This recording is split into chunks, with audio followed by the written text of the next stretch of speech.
Welcome to our series on taking the stress out of habit change. We're two health professionals hooked on habit change with a mindfulness twist. Dr. Jan, I love working with you and mostly learning from you. You have this really practical approach to behavior change. As a psychologist who specializes in working with executives and professionals, but you pull in your background of corporate business experience and your expertise in mindfulness with psychology. And it's such a unique and refreshing approach. And Janet, I love your radical approach to exercise. This blending you're doing, drawing on your background in clinical exercise physiology as a certified health coach, but the way you're putting that together, the motivation science, the movement science, and the mindfulness in this package that's just perfect for anyone experiencing pain, fatigue, or just low motivation. So we met on LinkedIn in 2020, and we quickly discovered that there's this synergy between our areas of expertise and our passions. So we decided to join forces.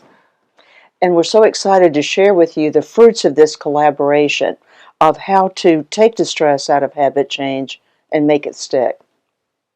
Hi, Jan. It's great to be back with you again. Hi there. I'm so excited to be doing this episode after our conversation about our stressful weeks, that you had a really stressful professional week where it was very intense, and I had a stressful personal week about a month or so ago.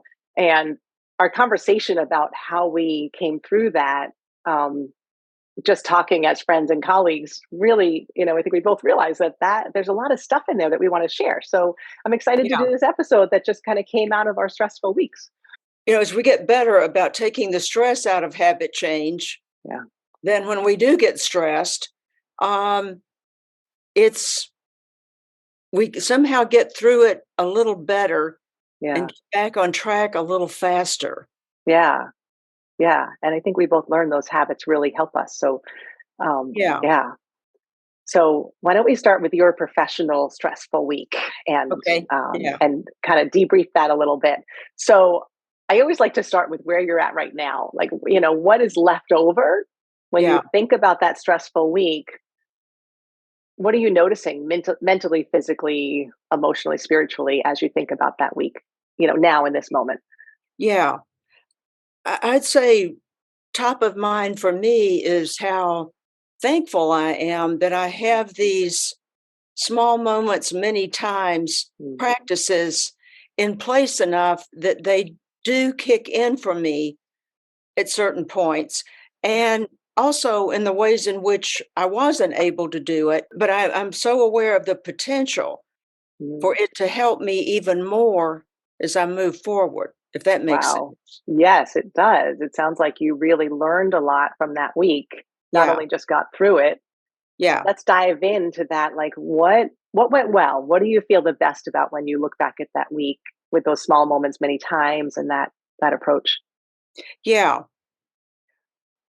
I guess I would say that, again, having a mindset of small moments many times that I'm doing these practices, Mm. it does build up a reserve Mm. of capacity or strength or whatever. And I don't know quite how to pinpoint that. And it'd be interesting if that was actually researched Yeah. somehow, or maybe it has been, I don't know. But I'm just glad that I've been doing these practices for a while, long enough. It really seemed to help sustain me in some way that I can't quite identify. But just to be a little more specific about what the stressfulness of it is the stressfulness of the issue, the counseling issue with the couple Mm. I was working with. It was really, really intense, Mhm. and not just emotionally intense, but the time frames. We were doing sessions that would last anywhere from 2 to 4, even 6 hours at a time. Wow. So it was just, Yeah. and we were doing it because it was helpful, but Yeah. it's like that's what we were trying to get to, a place where it would be a good place to end for now. Yeah. But just the just like 6 hours. Now, granted, Wow. we would take like a little bathroom break a couple of Yeah. times. That was about it, you know. But Yeah. but it was intense emotionally and it Wow. was intense physically of just Yeah. the amount of time that we Yeah. were investing in that intensity. So, Wow. yes. So, I would be very tired or exhausted sometimes after these sessions.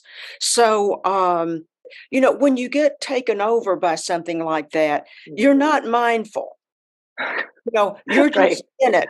And I Yeah. think here's what I like. I like the lack of judgment that I didn't expect myself to be mindful. Or Mm. like I heard you say in one of your videos, this misconception that mindful means you're calm all Yeah. the time, Right. Right.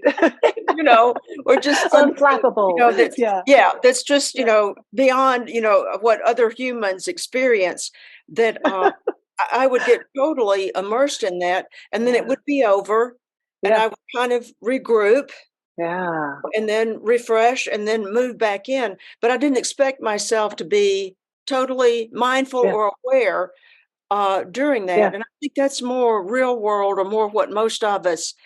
But when I would uh, rest, I would Yeah. rest deeply or Mm. really. Yeah. And Wow. I would like to say a little more about that with the rest. Yeah. This is probably the number one most interesting thing that I learned from all of this Mm. is that, again, my bias from my background would have been it can't be just small moments. It has to be Mm. lots of long, long, long moments, you know. And Yes. I would say this really got tested during this Mm. period. And Yeah. just like the research is showing, small moments many times is not just as effective as long periods of practice, it's more effective. And Yeah. I experienced that personally, but especially Wow. in this concept of rest. Mm. And what I mean by that, I'm thinking of a one of the my favorite meditations from 10% Happier by Jeff Warren is called Taking Back Lazy. Huh. I like that And title. he talks about how there are some meditation teachers that only teach rest. That's all they Mm. teach. Hmm. And they're teaching you how to rest when Yeah. you're sitting, when you're lying, even Yeah. when you're moving. Yeah. So I just find that so intriguing Wow. because Yes. it could take a few moments to rest. Yes. The rest was deeper in a way that I'm not familiar with. It's like, wow, Yeah. you only had 5 minutes here, but how Yeah. deeply you can Wow. rest in even 5 minutes Yeah. and be able to, and again, you're not necessarily going back in totally refreshed and recharged, but it's like, okay, yes, I would like 5 minutes more, but Right. no, but then again, that's real life. You don't always Yeah. have more than Yeah. And that's Yeah. kind of meeting the challenge of how to bring mindfulness into everyday life. Yeah. And again, this concept of rest is just, like I said, it's just really intriguing to me. Yes. It's huge. And you were practiced up in the ability to rest well because Yes, you had been practicing mindful movement. You had been practicing not using stress as a motivator, but really intentionally moving or meditating very present and very kind. And you were practiced up on that. So you were able to insert it and keep that stress cycle going rather than stay in a stress state or expect that you were going to stay calm all the time. You were able to be in that stress cycle, which it's supposed to be. And but it sounds like that practice really paid off yeah, that you could pull it out when you needed it. yeah, that was just really, really helpful. Yeah. Wow, that's nice. That sounds really affirming that Yes. you're on the right track. What you're doing is working because it standed the test of these long marathon sessions. But let me Yes, just say that couple is so lucky to have you. Holy cow. I don't know a lot of counselors who do those long marathon sessions. So they're pretty lucky to have you, Jan, with your kind of endurance and your practice allowed you to do that. If you didn't have those skills, how could you do a 6 hour counseling session if you didn't have that ability to rest and recharge in those moments that you had? yeah, I think that's pretty incredible. It sounds like it makes you a stronger professional and allows you to use your skills even better. yes. So I'm just very, like I said, top of mind for me is I'm just thankful that Yeah. I've been doing these practices enough that they have taken hold. And even when I can't access them, Yeah. okay, well, you just have to fasten your seatbelt and get through Right. these times, and then Yeah. reconnect and recharge. Yeah. Uh, it's just I'm very excited about it. Yeah. I'm curious how moving mindfully was used during that time too. It certainly was movement too, particularly stretching, or when you've been sitting, Yeah. or like even to take a those little bio breaks that we Yeah. were taking. You know, Right. I mean, again, it's not like it necessarily has to be super mindful. It's just that Mhm. it's a bio break. Your body is letting you know you need to Mm, get up and go to the bathroom, or you need some water or yeah. something, that Yeah. you need to do something. So you're just paying attention to it. And it's Yeah. in this very mundane, Yeah. everyday Yeah. way, Right. So that was there, first and foremost, but also just I would say this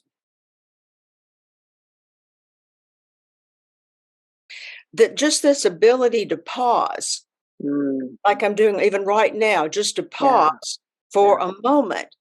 But again, when you have a strong inner pusher, I do, and many of my clients do, Yeah. uh, you can like just get on a Hmm. track, and Right. you're just rolling, and even just this brief moment of a Yeah. pause. And a Yeah. lot of times it's just when I'm speaking. Mm, It's just a pause. yeah. Who would have thought that would have that much ability, Yeah. that little nanosecond of rest? Hmm. And here's the cool thing about it, it's not just restful and helping, it actually makes you more effective. Yeah. Because when we're running and running and running and we can't stop talking, Yeah. or, you know, Right. and Right. even in the way in which I interact with clients has changed more, in that Mm, I will say, "May I interject something?" It's like literally pausing and asking for permission before I jump in. yeah. Yeah. Or, "May I say something?" Or, "Could we stop here for a second? And I wanna make sure that I'm keeping up with everything you just said." Yeah. Yeah. So that Uh, practicing physically pausing and being mindful and intentional pausing has transferred into mental pausing too when you notice that things are kind of off the rails. yeah, Yeah. yeah. Yeah. Sweet.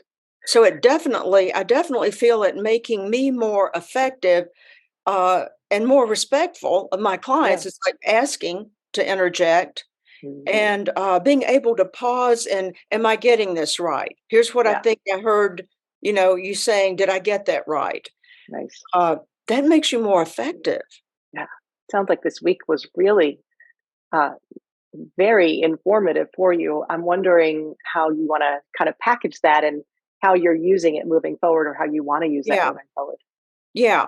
I would say again, even though I'm not able to do this 100% all the time perfectly, etc., it doesn't matter, in that I see the potential of this.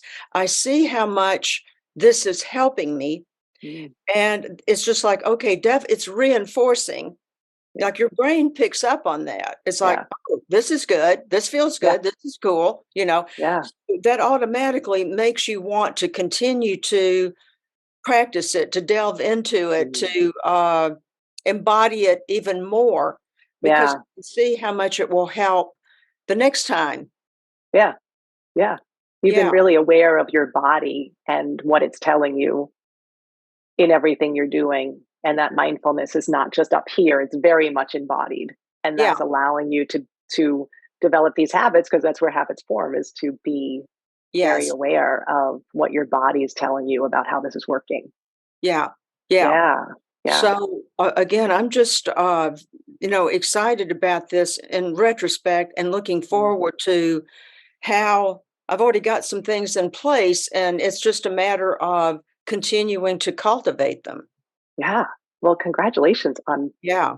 Yeah. that week and not only just getting through it, but letting it strengthen your habits by not making it stressful and not making it forceful, but just awareness alone Yeah. has really enforced your habits. So, Yes. yeah, And the interesting thing about this talk today is how, we have a way we can delve into that on a professional level, and then you have the more personal experience. yeah, And we wanted to highlight both of those today because you can see how it works in both yeah, areas. yeah. I think it's so interesting how both of us had the same week in different Yes. aspects of our lives. It was really interesting. Yeah, yeah, Yes. So as you're just, in the moment with it now, what's yeah, here for you now and looking back on that yeah. week that you So, had? it's so funny because the week was my dad passed away, and so looking back on that, you would think it would bring up all kinds of stress and kind of, oh, I don't even want to think about it. But when I think about that week, I remember how peaceful I felt.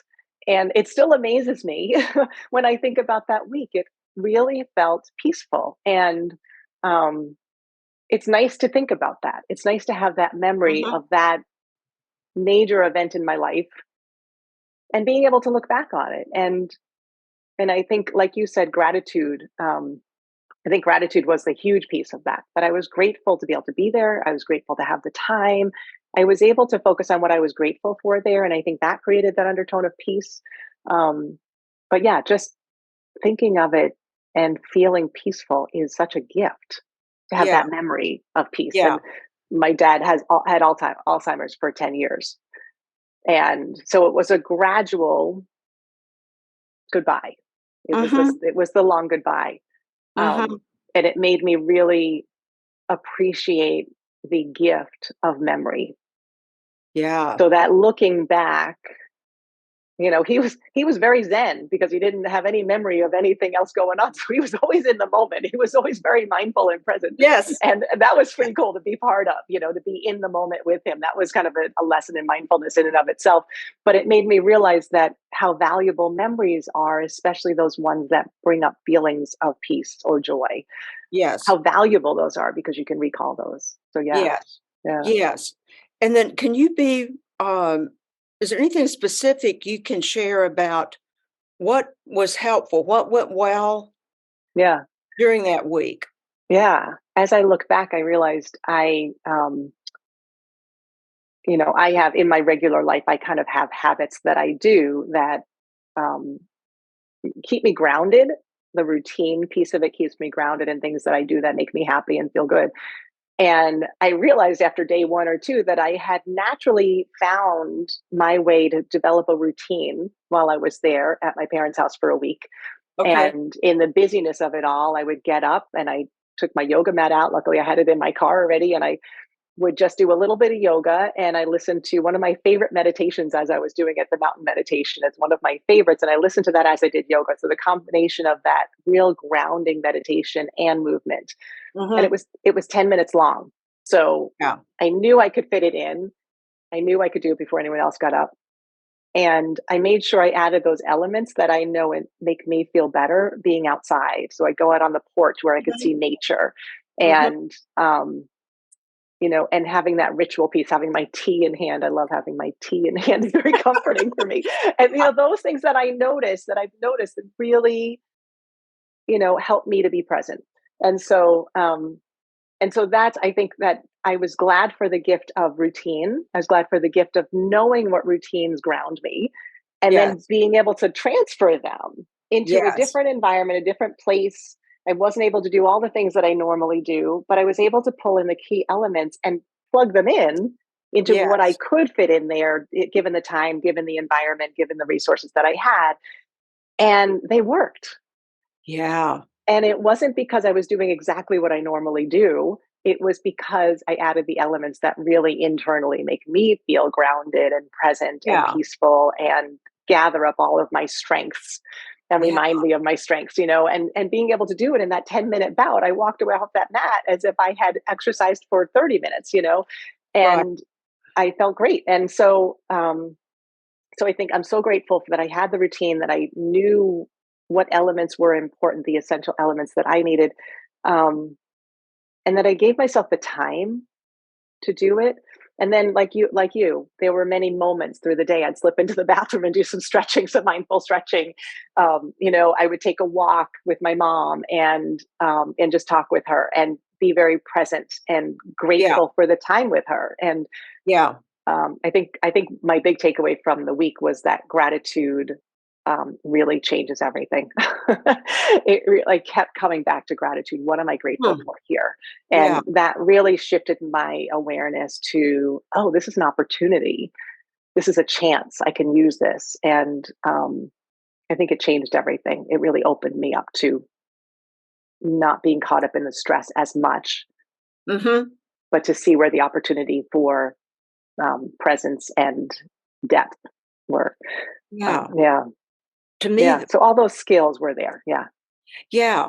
And what I'm noting is what I like so much about what you're saying is it's such an antidote to I don't know what you too much of a fitness mindset. We Mm, think we get rigid or it has to be yeah. this way, Yes. and it can be such a downfall because then Yeah. when you're rigid like that and Yeah. you can't you're out of your routine or you're out of your Yeah. usual space or there's somebody around or whatever, Yeah. that it can totally disrupt and take down your routine, and Yeah. then and it feels bad. I mean, then you get back, Yeah. it's like, "Well, I failed, and I have to start all Right. over again," Right. and you have Right. to or at least for me, there'd be a shame attack in there somewhere Yeah. maybe, "Oh, Right. yeah, I couldn't keep up my usual rigid routine." Yes. So, Yeah. what I love about what you said, it wasn't about the routine, it was about the elements that were important, that made you feel Mm, good. It's like this yeah. is actually or the benefit of doing this or the why of doing Mm, versus yes. here's what I have to do and how long and, Right. exactly this way. This is Yeah. what no, this is why I do this, Yeah. you know? Yes. It's very grounded in that core why, which makes it not a should, like, oh, this is a task that I can put off Yes, until next week because it's not convenient for me to do it. yes, Because it's grounded in my core why, it's a resource for self care that I took with me, packed it in my bag, literally, and took it with me.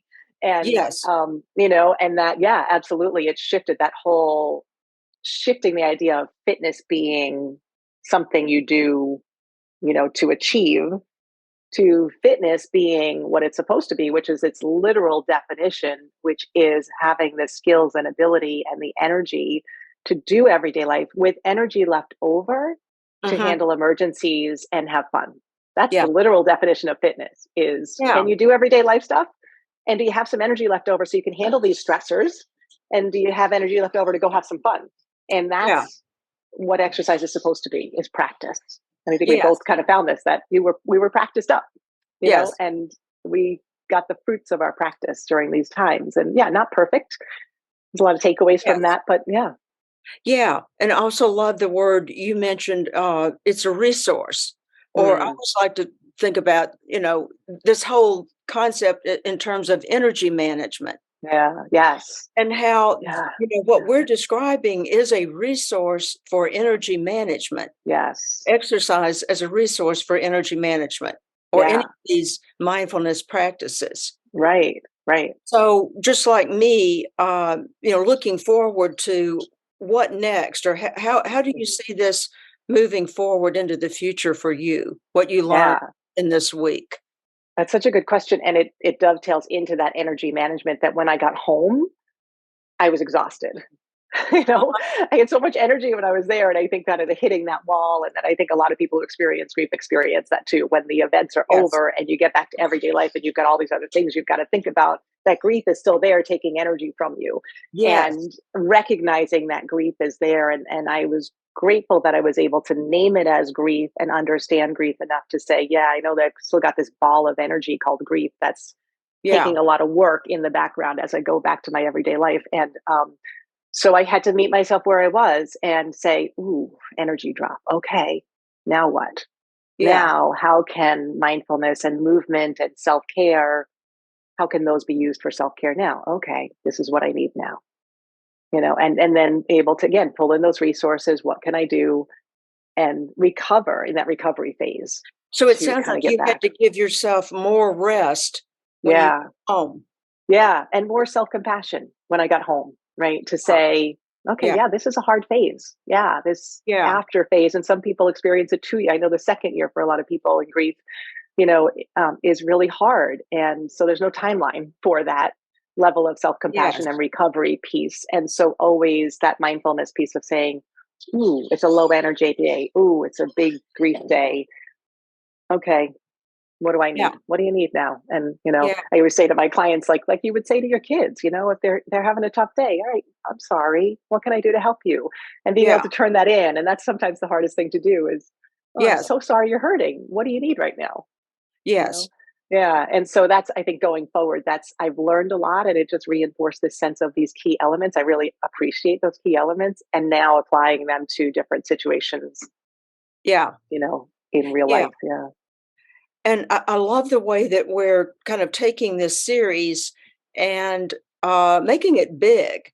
That Yeah. it's not just about habit change in terms of exercise Hmm. mindsets, although Yeah. that's kind of a foundation of it. Yeah. That this is much bigger than Yeah. just exercise and fitness and Yeah. you Yeah. know health. Right. Those, This is those shoulds. Yeah.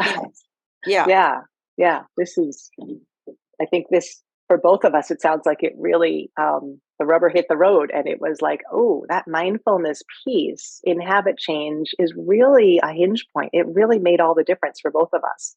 yeah, The awareness of what we need, the awareness of the tools, the resources, the self awareness, the other awareness, all of that, the gratitude, the curiosity, the kindness, all those elements that are skills of mindfulness have really made the difference, so that habits stick during stressful times because they're yeah, flexible, like you said. Yeah. yeah. Yeah. It's been And fun to kind of dive into this and look at those nuances of this, taking the stress out of habit change and what that really means. yeah, and for me, it just creates more motivation to continue to cultivate this. Yes. I can't wait till the next episode of how to take the stress out of habit change and make it stick.